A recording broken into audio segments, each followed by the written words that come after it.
Once there was a young rat named Arthur who could never make up his mind. Whenever his friends asked him if he would like to go out with them, he would only answer, "I don't know." He wouldn't say yes or no either. He would always shirk making a choice.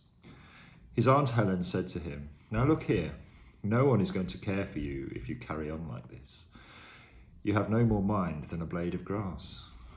One rainy day the rats heard a great noise in the loft. The pine rafters were all rotten, so the barn was rather unsafe. At last the joists gave way and fell to the ground. The walls shook and all the rats' hair stood on end with fear and horror. "This won't do," said the captain. "I'll send out scouts to search for a new home." Within 5 hours the 10 scouts came back and said, "We found a stone house where there is room and board for us all. There is a kindly horse named Nelly, a cow, a calf, and a garden with an elm tree." The rats crawled out of their little houses and stood on the floor in a long line. Just then the old one saw Arthur. "Stop," he ordered coarsely. "You are coming, of course?" "I'm not certain," said Arthur, undaunted. "The roof may not come down yet." "Well," said the angry old rat, "we can't wait for you to join us. Right about face, march!" Arthur stood and watched them hurry away. "I think I'll go tomorrow," he calmly said to himself, and then again, "I don't know. It's so nice and snug here." That night there was a big crash. In the morning some men, with some boys and girls, rode up and looked at the barn. One of them moved a board and he saw a young rat, quite dead, half in and half out of his hole. Thus the shirker got his due.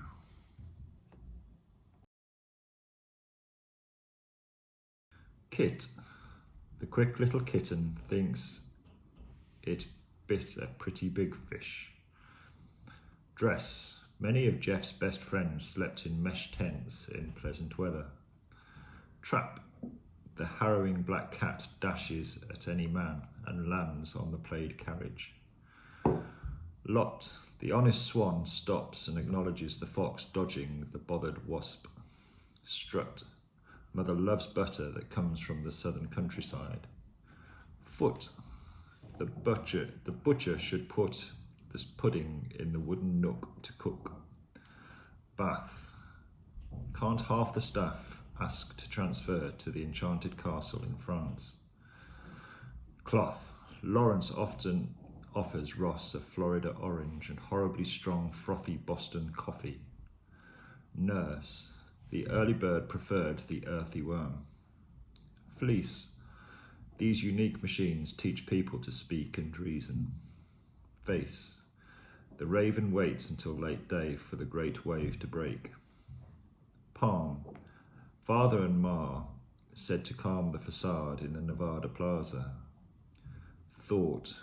The small walrus caught the hawk in the salty water. Goat. The rose slowly grows in Owen's old grove. Goose. Beautiful music booms and humans move to the groove. Price. The shy writer types at night to fight the silence in my mind. Choice. The spoilt boy hoists the toy from the soil. Mouth. Mountains of flowers crowd the grounds about the house. Near. Deirdre's fear seriously interferes with her ideal career. Square. Beware the scarce fairies, rare mares and scary prairie bears. Start. The Sahara party marvels at the far star on the safari. North. Laura's warm aura reforms Thor's horse for the important war.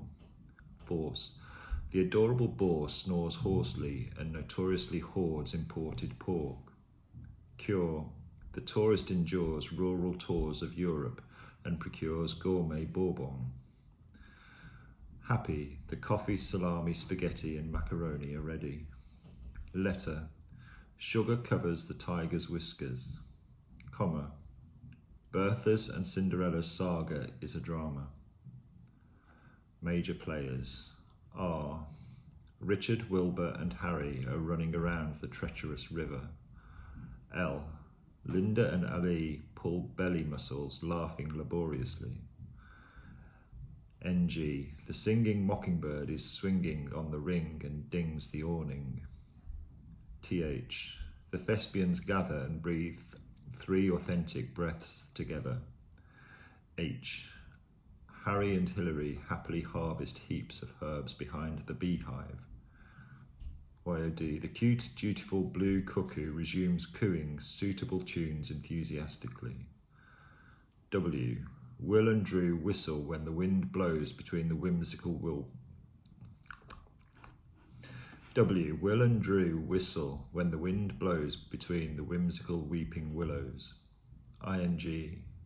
Miss Fanning is walking and hiking in Wyoming. S. Susie lives in her sister's house on Easy Street with her Siamese cats and Siberian husky dogs. And where were you raised? In Cannock in Staffordshire, which is just north of Birmingham. Okay. And where have you lived, and how long have you lived anywhere significant? I lived in Staffordshire until I was 18. I then went to university in the East Midlands in Loughborough. And what are the influences on your accent?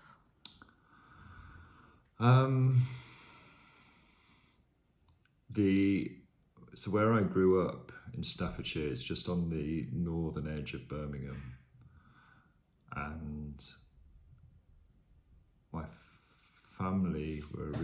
parents were originally from the West of Birmingham, and so they do have a slight Birmingham accent.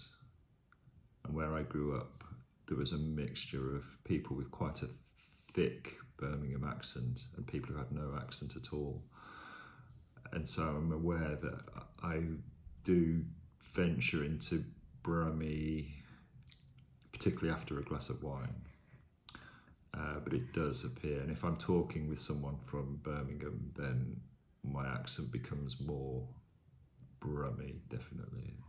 And so would someone know where you're from here? I think so.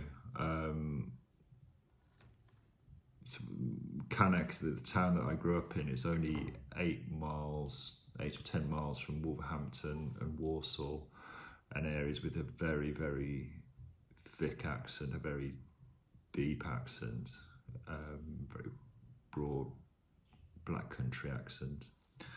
And so it's quite very close to these very deep accents when I was growing up, and so I was surrounded by it. So I don't think I have much of a Brummie accent, but it's there. I'm aware of it. I do hear it. Did you not? Was it because of the area that you were in that you feel like you didn't have it? Or I think I was quite conscious that I didn't want a Brummie accent as a child, and so, which now I find quite strange because I do like accents. Do you know why? I think the Brummie accent, certainly when I was a child, there's certain accents in the UK which I think are looked down upon and frowned upon and seen as being not very intelligent.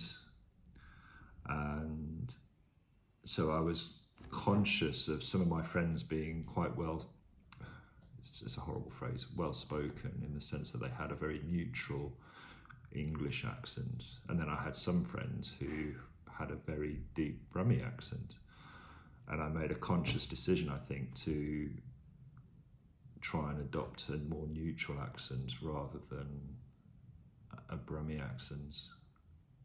But I think it's, like I said, it's still there, and so after a couple of glasses of wine my true roots show. Did you sound like the rest of your family, or were you the only one in the family doing that? Or no, I think I have less of an accent, a Birmingham accent, than my family. My brothers have got stronger. I have 2 brothers. They have stronger accents, I think, than I do. My parents their accents aren't particularly strong, but I can tell that they are from Birmingham. Mm-hmm. But the area that they grew up in was quite it was quite a middle class part of Birmingham, and people, I think, were, saw themselves as being a bit posher than the other parts of Birmingham, so they were quite keen not to have Birmingham accents, I guess. I don't know. And when you were saying more neutral, do you mean more of like that BBC standard British? Not necessarily standard BBC type accent, but just, in my mind, just no accent. Okay. Which to someone from America probably seems rather strange, but it's not strongly regional. Mm-hmm. I think that BBC English is very strong. So in my mind, I don't have an accent. What are the characteristics of a Brummie accent? We call ourselves yam yams, because you say yam all right, yam yam. So you're a yam yam if you come from the Black Country. So it's quite flat, I guess. You come from round here, you come from Birmingham, you say Birmingham, Wolverhampton, as opposed to Wolverhampton. But I come from Wolverhampton, and so that was why it was laughed at as a not very intelligent sounding accent. But it's rather beautiful, and it is rather lovely.